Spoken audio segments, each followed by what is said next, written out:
Well, today we're going to get started with really the march to war. Very serious times for UK. And let's just have a look at some of the propaganda that's been unleashed on the nation in order to get us into war. What better place to start than with Keir Starmer addressing the troops? I'm really clear in my mind that if there is a deal, and I hope there is, everybody wants a peaceful outcome, a lasting peace, not least the Ukrainians, but that will only be lasting, that will only be peaceful, it will only leave Ukraine secure and sovereign if there is security arrangements in place to ensure that if there's a deal, it is a defended deal. And that's why the work that we're doing here is so important. We know one thing for certain, which is a deal without anything behind it is something that Putin will breach. We know that because it's happened before, and I'm absolutely clear in my mind it will happen again. Well, Ben, I don't know about you, I find that sort of thing very difficult to watch because he's using the military personnel behind him as a prop for his image. But of course, his real objective is to continue the war with the Russians. He doesn't want the peace. This is very clear. And of course, most of those military personnel will simply have a head full of the briefings that they've had from within the Ministry of Defence and, of course, by Defence Intelligence. We're going to be coming on to DI in a moment. But I've got a second clip of Keir Starmer. And in this one, well, he's quite wobbly over something which is very simple. And I think there's a reason why. Let's have a look. Now is not the time for pulling back or weakening on sanctions. On the contrary, now is the time for increasing sanctions on Russia to get them to the table to these negotiations to the hope of a ceasefire and a lasting and secure ceasefire that preserves the security and sovereignty of Ukraine. I found that very interesting. Ben, he stumbles over what should have been an easy statement to do with the route for peace. And I think this is because he hasn't got it in his mind. So it's a scam up front that Keir Starmer is working for cessation of the hostilities, the brutal deaths on the front line in Ukraine. He mixes up his words because his real objective is to keep that war going so that he can try and strengthen the UK's position in Ukraine and the position of the Western forces. Now, the next image will pop up on slide, but I have to qualify it because this is not the genuine BBC News headline. They had a very soft headline here saying that Germany had decided to forget its history, when the reality is that Germany's apparently decided to forget 2 million World War II dead. That's basically German soldiers dead on the Eastern Front and 3.4 million wounded. And Germany is now preparing for round two. And I'm just going to bring in the journalist from this article. It's Sarah Rainsford. This is the lady who was actually kicked out of Russia as a result of the Russians pushing back against what they regarded as subversion by British authorities in Russia itself. And she felt very aggrieved by this, but the reality was that the Russians had had enough of soft propaganda. But basically in the article, there's no mention of BBC Media Action. That's the BBC charity's work within Ukrainian society to reframe Ukrainian society in the woke model of UK and the West. And of course, that is also soft subversion by BBC Media Action.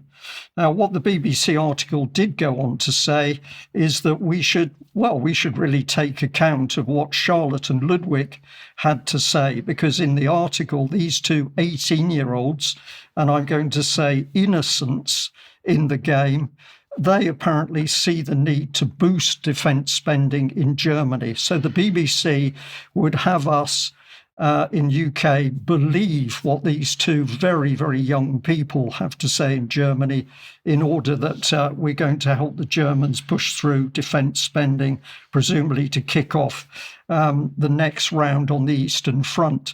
But of course, what do this young man and lady know? Nothing, due to their age, and certainly only what they've been told. So the BBC, soft propaganda being thrown down the throats of people in UK in order to get the war. And this was the nub of the article. It was the head of the Bundeswehr, General Carsten Brewer, and he's saying quite simply to the German people, are you ready for war? And the BBC article even mentions the fact there's been some criticism of this man because he's been travelling around in local areas telling people that they need to prepare for war. Some people have pushed back and said he's scaring them. So I'm just going to bring that up on screen. But this German senior military officer is calling for subscription in Germany in order to have a massive boost in numbers for the German army because he says prepare for war. But here in UK, of course, we've got our own politicians clamouring for war, and no better place to go than Mr. Ellwood. Let's remind ourselves of what he was saying just a little while ago.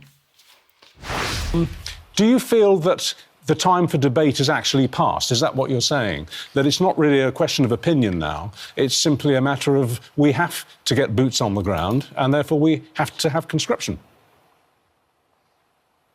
Yes, I mean, that's the backdrop to this, is that we've entered a new era of insecurity. Our world is getting more dangerous, not less. Russia's aggression is rising. It's increasingly backed by China. The United States is actually dialing back from its interests in Europe, and we are increasingly vulnerable, and we must prepare. There's been a big debate about increasing defence spending to 2.5%. We can't afford to keep a large standing army. So this is all about increasing our national readiness, this latent capability that we can tap into at any time. Latent capability, Ben. What he's talking about is sending young men and women to the slaughter on the Eastern Front. But Tobias is considerably younger than I am. He's a big man. He's done his military training, including with reserve special forces positions, as I understand it. So my question is, Mr. Ellwood, why don't you go to the front and help the Ukrainians fight the Russians on the front line? Is that an unreasonable request, do you think, Ben?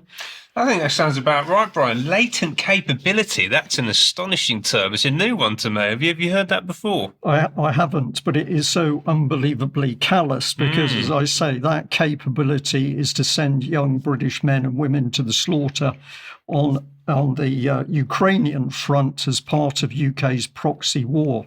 Now, if you want to know how this scene has been set up, let's just have a look at some of the things that the Ministry of Defence is putting out. This is utter propaganda, but just think of this post. It's what the defence spending increase means, and defence spending increase is all based on the need to continue the proxy war against Russia. But look at what they're saying. Homes fit for heroes, more innovative equipment, driving jobs and growth in the economy. So if we prepare for war, we're going to get better homes and better jobs and a better economy. There seems to me to be a few weaknesses in this mad and very dangerous philosophy. But if we get deeper into who's supposed to monitor and control not only effectively the intelligence services, but the Ministry of Defence and their relationship with intelligence, we come to the Intelligence and Security Committee of Parliament. Now, their reports are well behind, and there's a reason for that. In fact, this is one of the issues that I'm going to be touching on at the On Location conference in Cheltenham this weekend. So if you haven't got a ticket, you might like to purchase a ticket from us. But if we get deeper into what they're talking about, here is Defence Intelligence itself. Look at this incredible budget, £371 million. And amongst other things, what's this organisation doing? Well, I've labelled this from analysis to propaganda. So it says that Defence Intelligence has apparently provided substantial analysis and assessment on Russia's invasion of Ukraine, providing forewarning of Russia's intent to customers across government, It's being provided to customers across government, to international partners, to parliamentarians and the general public. General public, of course, come last. And then DI's work has informed decisions made by ministers and armed forces chiefs on the UK's posture towards Russia and the provision of lethal and non-lethal aid to Ukraine. Nothing about British soft power undermining Ukrainian society and antagonising the Russians to help foment the war. But this is the killer information here. It says some of DI's reporting has been produced for public release. The impact of DI's daily Ukraine Twitter campaign with an unprecedented level of activity and presence on Twitter was substantial. In terms of penetration, this has become the best performing social media campaign of the Ministry of Defence. Well, I've been talking about that Twitter campaign for a very long time. It's sheer propaganda. Let's remind ourselves by having a look at a few of their clips.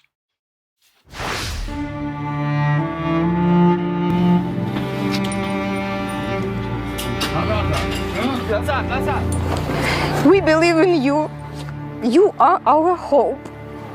We are fighting to survive. Just we don't have any other choice. If we won't fight, we won't live like as a nation, as a country. We will disappear.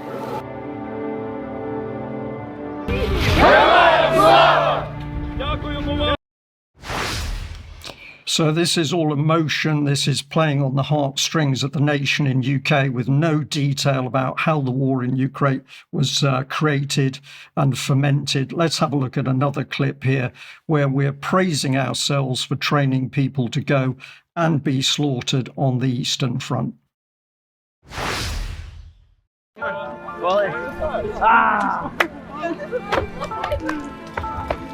Take care.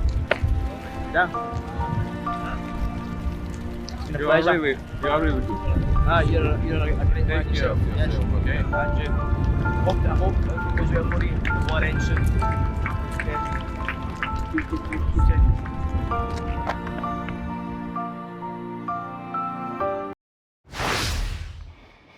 And I'm going to play two more just to really emphasise what has been thrown at the UK population in the so-called penetration of this defence intelligence campaign. And this was complete nonsense about Russian casualties. Let's have a look at this Ministry of Defence cartoon.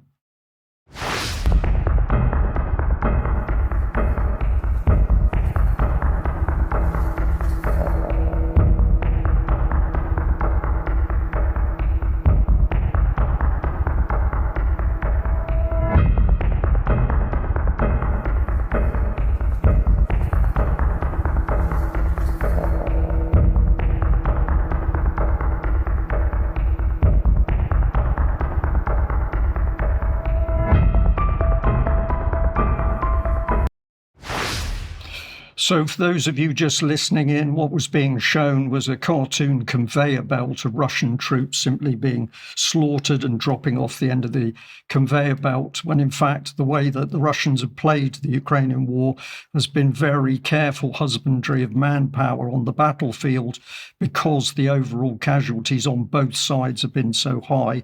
And the last one is a pathetic clip claiming a while ago that the Russians were going to lose because they were going to run out of water.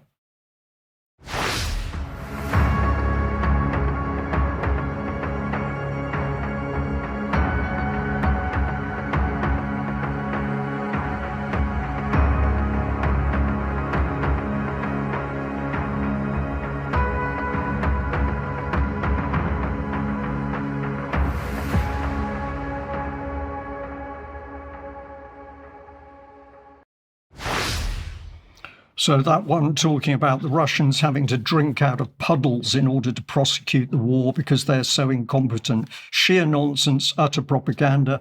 But the truth is coming to the surface. And thank you very much to the viewer pointed me to this Telegraph article when we've got facts now coming to the surface. British commandos helped bring the CIA into the heart of the Ukraine war.